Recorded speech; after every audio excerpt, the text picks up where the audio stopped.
Oke, jadi saya simpulkan aja ya, berhubung dengan tidak bisa membaca, tapi boleh sama-sama kita simpulkan. Dari Roma pasal 7 ayat 1 sampai 25 ini membicarakan bagaimana mengenai belenggu dosa yang berhuni dalam daging, ya. Jadi kita lihat di ayat pertama dari ayat pasal 7 dibilang apa? Apakah kamu tidak tahu, saudara, sebab aku berbicara kepada mereka yang mengetahui hukum, bahwa hukum berkuasa atas seorang selama orang itu hidup. Nah, jadi ini berbicara bagaimana mengenai persinahan ya. Kita tahu bahwa sekali lagi ini juga berhubungan dengan kita, yaitu sebagai mempelai perempuan tidak bisa mempunyai dua tuan ya, atau dua suami. Jadi suami kita adalah harusnya Kristus. Nah, jadi ya tempat dibilang ya, sebab itu saudaraku, kamu juga telah mati terhadap hukum Taurat melalui tubuh Kristus, supaya kamu menjadi milik orang lain, yaitu milik Dia yang telah dibangkitkan dari antara orang mati, ya, agar kita berbuah bagi Allah. Nah, ini semua berkaitan bagaimana dengan penghidupan kita sebagai orang Kristen. Ya, lalu jadi memang kehidupan kita seringkali mencari yang wow ya, yang heboh dan yang sebagainya. Tapi di dalam roh kita lihat ayat yang ke-6, dan sekarang kita telah dibebaskan dari hukum Taurat, so kita telah mati bagi Dia yang mengurung kita, sehingga kita sekarang melayani dalam keadaan baru menurut roh dan bukan dalam keadaan lama menurut hukum Taurat. Jadi sekali lagi, sekarang ini menurut roh, ya. Jadi kita tidak perlu mencari kondisi yang wah sepertinya ada sesuatu yang luar biasa nih jika rame-rame, ya belum tentu. Tapi ketika kita membaca Alkitab secara rinci, ya, di situ pasti terdapat makna bagaimana Tuhan, ya, sebenarnya menginginkan supaya manusia itu menjadi milik Allah seutuhnya. Jadi kalau di ayat 7 dibilang ya, jika demikian apa yang hendak kita katakan, apakah hukum Taurat itu dosa? Sekali-kali tidak, benar ya. Jadi hukum Taurat tidak dosa. Sebaliknya justru melalui hukum Taurat aku telah mengenal dosa.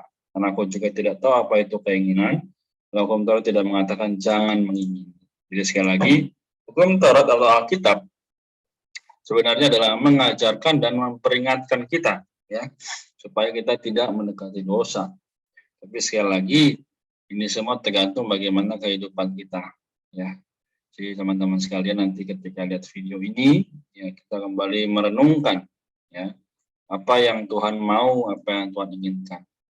Jadi sekali lagi di ayat 9 ya, dahulu tanpa hukum Taurat aku hidup, tapi sesudah datang perintah itu dosa mulai hidup. Jadi kita mungkin hari ini mengenal baik dan jahat, ya, mengenal mana yang harus kita pilih berdasarkan roh maupun berdasarkan daging dan sebagainya. Akhirnya kita menimbang-nimbang, yang terjadi adalah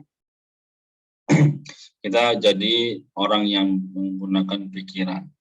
Teman-teman sekalian, di ayat 11 sekali lagi dibilang, sebab dengan perintah itu dosa mendapat kesempatan untuk menipu aku, dengan perintah itu ia membunuh aku. Wow, jadi ini sekali lagi membawa kita atau memberitahu kita, seharusnya sebagai orang Kristen, orang muda, tidak bisa kita hidup berdasarkan keinginan diri sendiri atau yang kita tahu adalah daging, ya.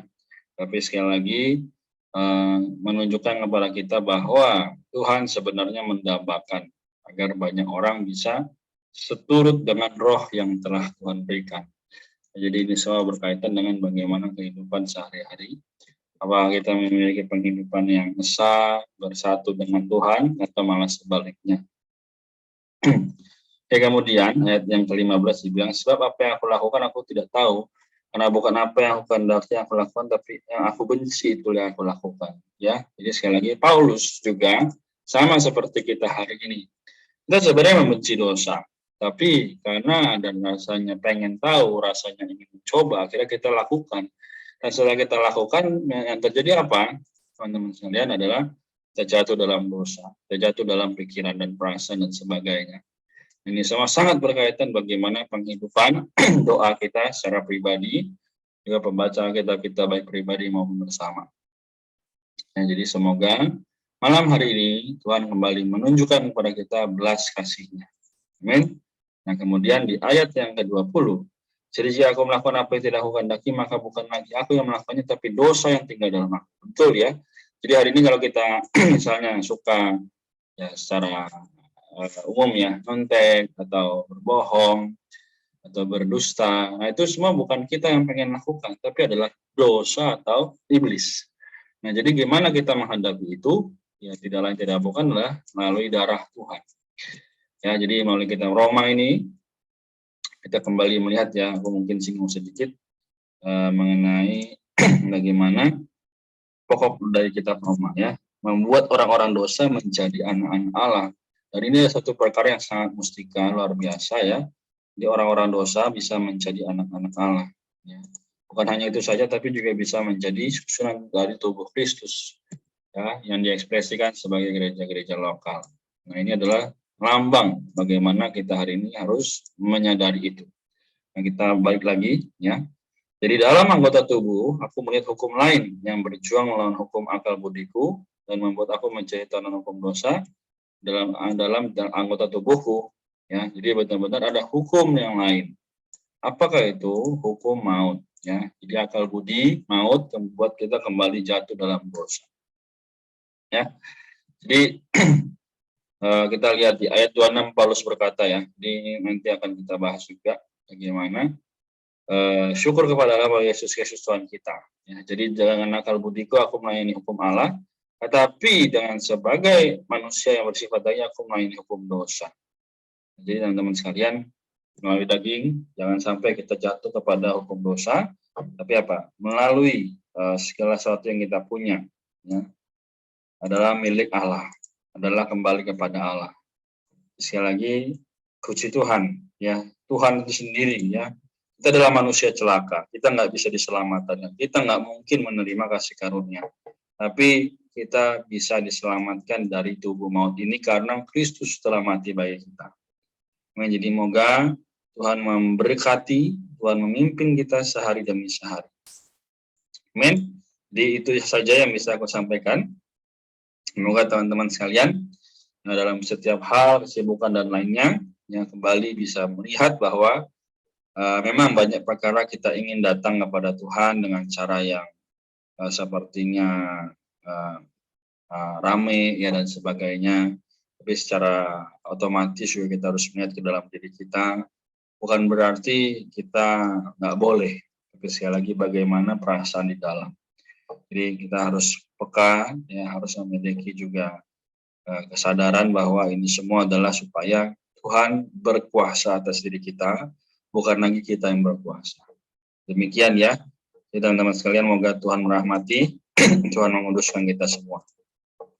Oke, dan sampai di sini ya, kita berdoa di Tuhan. Tuhan Yesus, terima kasih kepadamu, rahmatilah kami semua, juga teman-teman yang tidak bisa hadir, agar Engkau menjadi Raja atas kami, Engkau berkuasa atas kami Tuhan, sehingga bukan lagi keinginan kami yang ternyatakan, tapi keinginan Allah.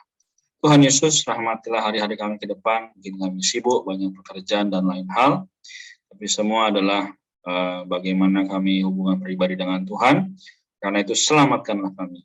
Jagalah kesehatan, juga damai sejahtera Dikau berikan. Haleluya. Amin.